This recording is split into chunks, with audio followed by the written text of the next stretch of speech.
Hello everyone and welcome to yet another video. So it's an old saying that's been going around for ages. If you have got no money whatsoever, the easiest way to get into PC gaming is to buy an old Dell Optiplex, stick a graphics card in it, and be done with it. Well, that's what I've tried to do. I decided to buy the cheapest Dell Optiplex I could find and stick a graphics card in it, and well, this is how it went.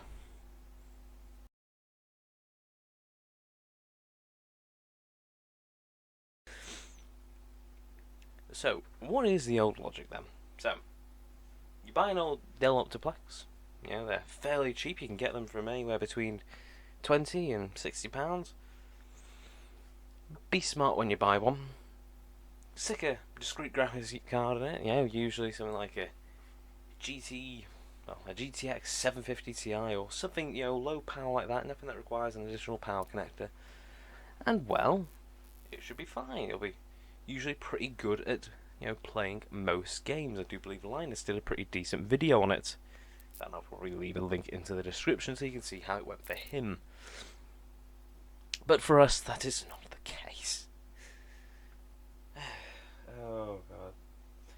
Yeah, things that went wrong with this. Well, let's start off with the listing. So, Athlon 2, which it isn't. It's an Athlon 64, but okay, people make mistakes. Yes, it came with 1GB of RAM, and it was advertised as working. Granted, everything works on it, other than the built-in graphics. Yeah. Which means not only have I had to struggle to find one, a hard drive, because it didn't come with one, two, a operating system, because it won't run Windows, I've also had to go ahead and stick in my own graphics card, and because I'm such a neat freak, I decided to also get a PCIe riser so it can at least sit with the door closed. So yeah, so far things not looking too good, but what are we currently running? So, I've already mentioned 1GB of RAM and Athlon 64 3800 plus, I think, as well with a GT 740. Now I have also thrown an extra 4GB of RAM because it just wouldn't run anything on the single gig, and well, that's where we are. So we're going to go ahead and get into a couple of games. I would give performance figures, but the thing is, it's running that slow that if I put on an FPS counter, it's gonna crash. I mean, it's already completely crashed once, so it's going well. But yeah, well, that's what we'll do. Get into a couple of games, see how it performs, and well, Bob's your uncle.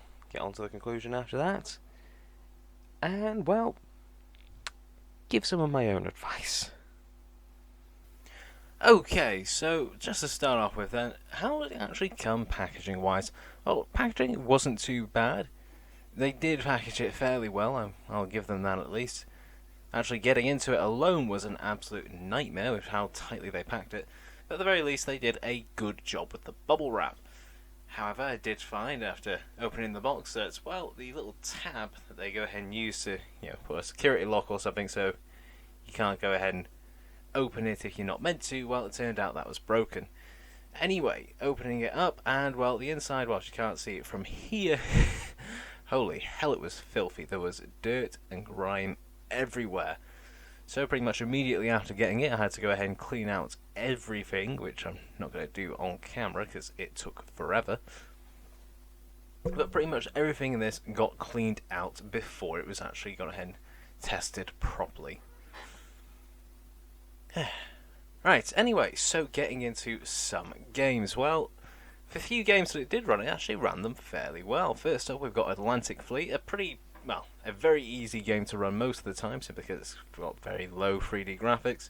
And of course, it's turn-based, which means it should at the very least lower the amount that's going on both the CPU and the graphics card. And well, it ran pretty well, perfectly playable at what I think was 480 or 720p, very low resolution, but what can you do when you've got a bottleneck?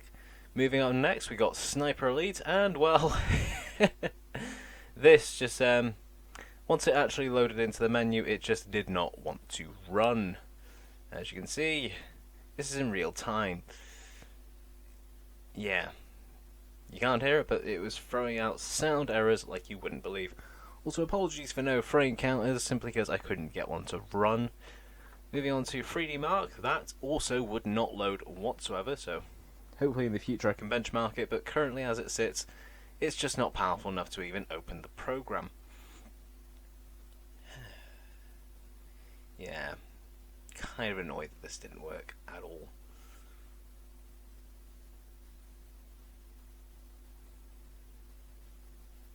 Although, to be fair, it's not the worst crash that we had. GTA 5 was...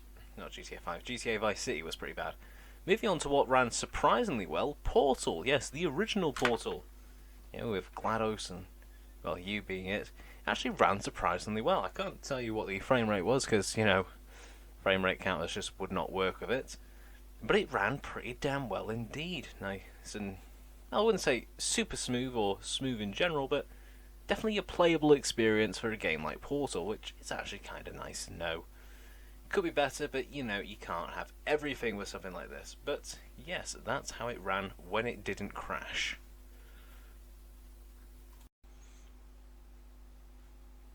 Alright, so hopefully most of those games that I've gone ahead and shown went perfectly well. I won't really know until I start editing this video, because doing this a bit ahead of time. So, it runs fairly well. A lot of games, basic games, you know, Atlantic Fleet. Trying to think what else I know definitely works. Quake 2, you know, very old, basic 3D games. It can run okay. Not great, but it'll run them okay.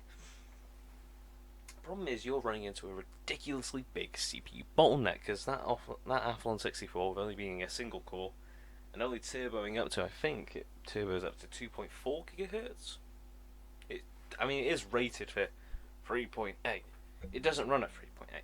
And sadly, I can't find overclocking settings to make this run at 3.8, so we are stuck at 2.4 on a single core.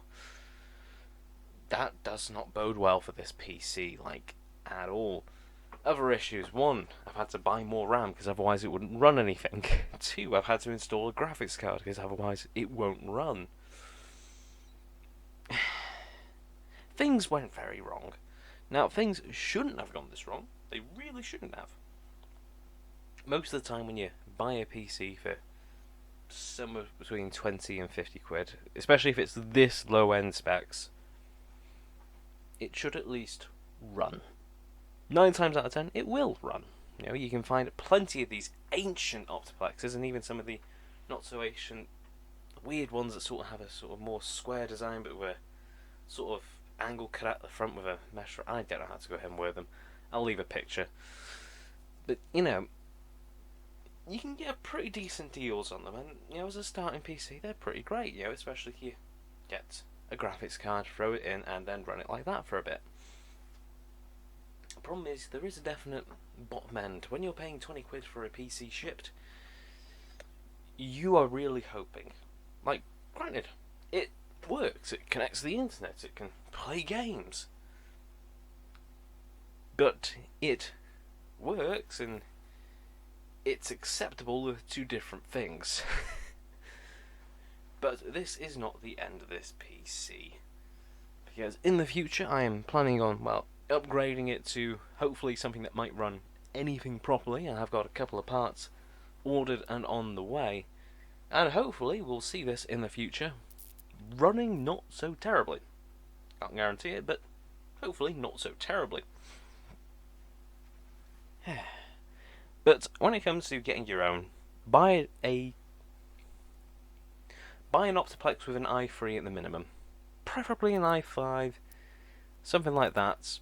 Maybe a Call of Duty Duo like an E6600 at the absolute minimum. Don't go for one of these AMD machines unless you can guarantee it has got a decent AMD CPU, and of course then you got to do all the research. And I'm not gonna lie, looking back, the old way that AMD has gone ahead and done their naming conventions for a lot of their older processors, it makes sense, but it doesn't make sense at the same time. So, especially if you're just starting, go for Intel. Go for an Intel Dell. It's the only time that I'd recommend anyone goes for Intel, to be honest, at the moment. But go for an Intel-based one. Try and get at least 4 gigabytes of RAM. 8 gigabytes would be preferable, depending on your budget. make sure it has a hard drive, and make sure it has an operating system. You will not believe how long it took for this to run anything. Get into BIOS, fine. I could attempt to install an operating system, okay. But actually getting it to run one at all, let's put it this way, I had a very long weekend. But yes, so that's what you really should do, and, well, that's all for now. So, anyway, like the video if you like the video if you like it, dislike it if you dislike it. Any thoughts or questions, leave them in the form of a comment down below. If there is anything that I might want to go ahead and suggest you get yourselves, I'll leave it down below in a link for you to find. Don't forget to check out my Patreon as well as all my other pages. And of course, don't forget to subscribe, hit the notification bell for me. Well, more from me, I guess. Anyway, this has been the 117th Con, signing off. Have a great day, folks, and I will catch you all next time.